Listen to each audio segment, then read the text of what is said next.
السلام علیکم دوستو، امید کرتی ہوں کہ آپ سب خیریت سے ہوں گے۔ میں ہوں آپ کی اپنی پیاری شان سے۔ دوستو، اس سے پہلے میں نے جو بھی 2 ولاگ بنائے ہیں اس میں ہم لوگوں نے کافی ہنسی مذاق کی باتیں کی ہیں، لیکن آج وہ دن ہی نہیں ہے کہ ہم ہنسی مذاق کی بات کریں۔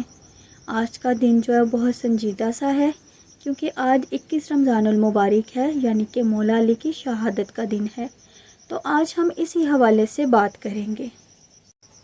دوستو، حضرت علی شیر خدا فجر کا وقت تھا، ہاتھ میں ایک چھڑی پکڑی تھی۔ ان کی عمر 63 سال تھی اور حضرت علی علیہ السلام کوفے کی طرف نماز پڑھانے کے لیے جا رہے تھے۔ ہر دروازے پر لوگوں کو اٹھانے کے لیے دستک دیتے، اٹھو الصلاۃ خیر من النور، اور راستے میں لوگوں کو جگاتے جگاتے آتے۔ جب مسجد کوفہ میں پہنچے تو وہاں ایک بدبخت خنجر لیے کھڑا تھا۔ اس نے مولا علی علیہ السلام شیر خدا کو خنجر مارا۔ وہ دوستانہ جو 10 سال کی عمر میں شروع ہوا تھا، اور جب مولا علی علیہ السلام کو خنجر لگا تو پتہ ہے کہ ان کے کیا الفاظ تھے؟ لوگوں، رب کعبہ کی قسم، میں کامیاب ہو گیا، میری زندگی دین کے کام آ گئی۔ مولا علیہ السلام کی داڑھی ساری خون سے بھر گئی۔ مولا علی علیہ السلام فرمایا کرتے تھے کہ ایک بار میں بیمار ہو گیا، میرے سر اٹھ کر کھڑا نہیں ہوا جا رہا تھا۔ حضور پاک صلی اللہ علیہ وآلہ وسلم میرے پاس میری تیمارداری کرنے کے لیے، اور مولا علی علیہ السلام نے فرمایا کہ پتہ نہیں میں بچوں گا کہ نہیں۔ تو نبی پاک صلی اللہ علیہ وآلہ وسلم نے فرمایا کہ تم اس وقت دنیا سے جاؤ گے جب تمہاری داڑھی لہو سے رنگین ہو جائے گی۔ مولا علی علیہ السلام نے فرمایا کہ جب خنجر لگا تو میں نے جھک کر دیکھا کہ میری داڑھی ساری خون سے بھری ہوئی ہے۔ میں نے کہا بس تم کامیاب ہو گئے ہو۔ جب مسجد کوفہ میں مولا علی علیہ السلام سر سجدے میں رکھا، اور اسلام کی تاریخ کا وہ شخص جس نے اپنے بچپن سے جوانی اور جوانی سے بڑھاپا اور امام حسن اور حسین علیہ السلام کو پاس بلایا اور وصیت کی کہ جینا اسی کا ہے جو دین اسلام کے لیے جیے، اور مرنا بھی اسی کا ہے جو دین اسلام کے لیے مرے۔ پھر مولا علی علیہ السلام نے فرمایا، اے حسن، یہ نماز فجر کا وقت ہے، پہلے نماز مکمل کرواؤ، اس کے بعد مجھے دیکھنا۔ امام حسن علیہ السلام نے نماز پڑھائی اور مسجد میں موجود تمام مسلمانوں نے نماز پڑھی۔ جیسے ہی نماز ادا ہو گئی تو عبد الرحمن بن ملجم، جس نے مولا علی علیہ السلام کے سر پر وار کیا تھا، اس کو پکڑ کے امام علیہ السلام کی خدمت میں لایا گیا، اور کچھ لوگ شہد کا شربت بنانے کے لیے آئے۔ جیسے ہی مولا علی علیہ السلام نے اس قاتل کے چہرے پر خوف دیکھا تو اپنے چاہنے والوں سے فرمانے لگے کہ اس شربت کی مجھے نہیں، میرے قاتل کو ضرورت ہے، اور کہا کہ اس نے مجھ پر ایک وار کیا ہے، تم بھی اس پر ایک ہی وار کرنا، اور اگر یہ زندہ بچ جائے تو اسے آزاد کر دینا۔ دیکھو، اگر یہ اس وار سے مر جائے تو اس کے جسم کے اعضاء نہ کاٹنا، کیونکہ میں نے اللہ کے رسول صلی اللہ علیہ وسلم سے سنا ہے کہ اللہ پاک کے نزدیک سب سے بدترین انسان وہ ہے جو مرے ہوئے انسان کے جسم کے حصے کاٹتا ہے۔ جب آپ علیہ السلام نے یہ باتیں کی تو آپ کے چاہنے والے آپ کا عدل و انصاف دیکھ کر رونے لگے، اور آپ رضی اللہ عنہ نے فرمایا کہ حسن، حسین، عباس، چلو مجھے اپنے گھر لے چلو۔ مولا علی علیہ السلام اپنے بیٹوں کے سہارے جیسے ہی اپنے گھر کے قریب پہنچتے ہیں تو آپ صلی اللہ علیہ وسلم نے فرمایا، میں سب چاہنے والوں سے کہو کہ اپنے گھر واپس چلے جائیں۔ تو کسی نے عرض کیا، یا امیر المومنین، یہ سب آپ کے چاہنے والے ہیں، اس حال میں آپ کو چھوڑ کر کیسے واپس جائیں گے؟ مولا علی علیہ السلام نے فرمایا، میری خبر میرے گھر پہنچ چکی ہے، اور میری بیٹیاں زور زور سے رونے لگی ہیں، اور میں نہیں چاہتا کہ میری بیٹیوں کی رونے کی آواز میرے چاہنے والوں کے کانوں تک آئے۔ یہ بات سن کر مولا علی علیہ السلام کے چاہنے والے وہیں پر رک، اور امام علی علیہ السلام گھر تشریف لائے تو تمام بیٹیاں روتی ہیں اور مولا علی علیہ السلام کو دیکھ کر فریاد بلند کرتی ہیں، اور امام علی علیہ السلام سب کو حوصلہ دے کر کہتے ہیں، مجھ سے میرا بھائی اللہ پاک کے رسول حضرت محمد صلی اللہ علیہ وآلہ وسلم پہلے ہی فرما چکے تھے کہ اے علی، تیری امت رمضان کے مہینے میں مسجد کوفہ میں تجھے ضرب مارے گی اور تیرے سر کے خون سے تیری داڑھی سرخ ہو جائے گی۔ یہ وقت صبر کا ہے۔ آپ کو بستر پر لٹایا گیا۔ تاریخ نے لکھا، جیسے ہی طبیب نے مولا علی علیہ السلام کو دیکھا تو وہ زور زور سے چیخ کر رونے لگا اور فرمانے لگا کہ وہ ضرب زہر میں ڈوبی ہوئی تھی اور زہر مولا علی علیہ السلام کے پورے جسم میں پھیل چکا ہے۔ جتنا ہو سکے آپ ان کو دودھ پلائیں۔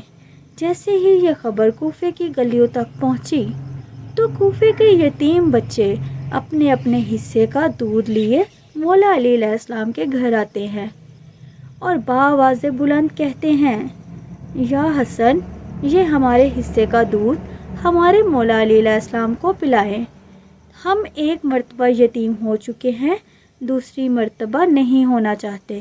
مولا علی علیہ السلام بستر شہادت پر بھی اللہ پاک کا ذکر کرتے رہے، اور جیسے ہی 19 کا دن ختم ہوا اور 20 رمضان کی تاریخ رات شروع ہوئی، آپ فرمانے لگے کہ حجرے میں کوئی نہ آئے، کیونکہ ساری دنیا کے جنات اور فرشتے میرے سے ملنے آ رہے ہیں۔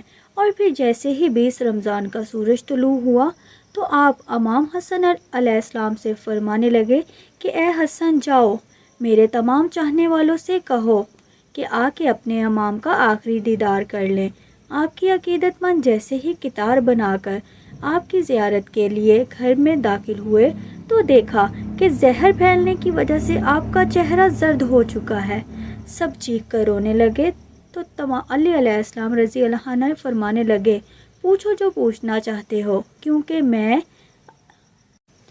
علی زمین کے راستوں سے زیادہ آسمانوں کے راستے جانتا ہوں۔ پوچھ لو، جب تم اپنی آنکھوں سے نہیں دیکھو گے تو پچھتاؤ گے کہ کاش کچھ اور بھی پوچھ لیتے۔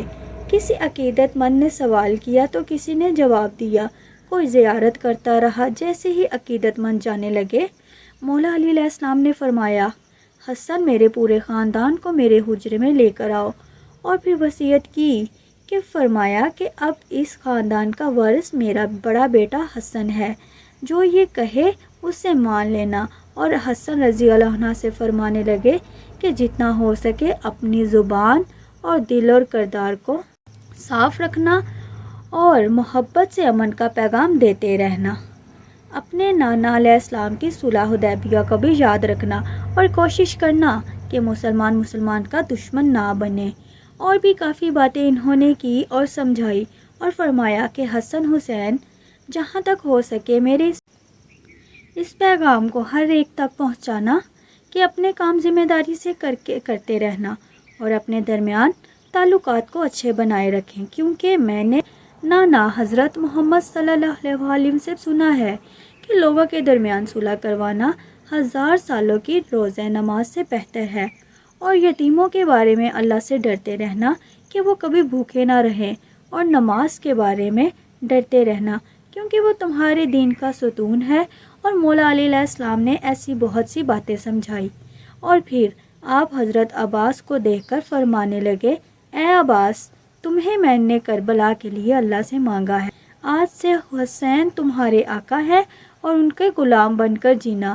اور امام حسین علیہ السلام کو دیکھا اور فرمانے لگے، اے حسین، تیری شہادت کی خبر تیرے نانا نے تمہاری آمد کے وقت ہی سنا دی تھی، تمہیں 3 دن کا بھوکا پیاسا کر کے کربلا کے میدان میں شہید کیا جائے گا۔ تیرے بچوں کو، ساتھیوں کو بے دردی سے مارا جائے گا، اور تمہاری شہادت کے بعد میری بیٹیوں کو، تیری بہنوں کو رسیوں سے باندھ کر کسی کوفہ شام میں پھرایا جائے گا۔ حسین، اللہ کے دین کے لیے صبر کرنا۔ اور چند ایسی باتیں کرنے کے بعد مولا علی علیہ السلام فرمانے لگے، سلام یا رسول اللہ۔ سارا خاندان چیخیں مار کر رونے لگا اور کہنے لگا، اے مولا علیہ السلام، ہمارے درمیان اللہ کے رسول موجود ہیں۔ مولا علی علیہ السلام نے فرمایا، ہاں اللہ کے محبوب اور تمہاری ماں فاطمہ الزہرا علیہ السلام مجھے لینے آئے ہیں۔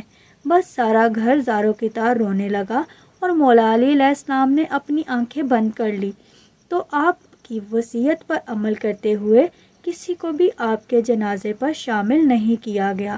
پیچھے سے حسن اور حسین نے اٹھایا آپ کا جنازہ اور آگے سے جنازہ خود ہی اٹھنے لگا اور ایک نورانی اونٹنی ظاہر ہوئی، اس پر جنازے کو رکھا اور وہ کوفے پر ظاہر ہوئی۔ باہر چلتی گئی اور ایک ویران جگہ پر جا رکی جہاں پر ایک بڑا پتھر پڑا ہوا تھا۔ امام حسن حسین اس پتھر کو ہٹایا اور اس کے پیچھے ایک قبر بنی ہوئی تھی اور اس پر لکھا ہوا کہ یہ قبر اللہ کے نبی نے بنائی ہے، اللہ کے ولی علی بن ابی طالب کے لیے۔ اللہ کے ولی امام علی علیہ السلام کی عظمت پر سلام ہو، مولا علی شیر خدا پر۔ تو دوستو، یہ تھا آج کا ہمارا واقعہ جس میں نے بتایا ہے کہ مولا علی علیہ السلام شیر خدا کو ضرب کیسے لگی اور کس نے لگائی۔ تو دوستو، آج کے دن میری آپ سبھی دوستوں سے گزارش ہے کہ جتنی ہو سکے عبادت کریں اور اس دن کو سنجیدگی کے ساتھ منایا جائے۔ ملتے ہیں انشاءاللہ نیکسٹ ویڈیو میں، تب تک کے لیے اللہ حافظ۔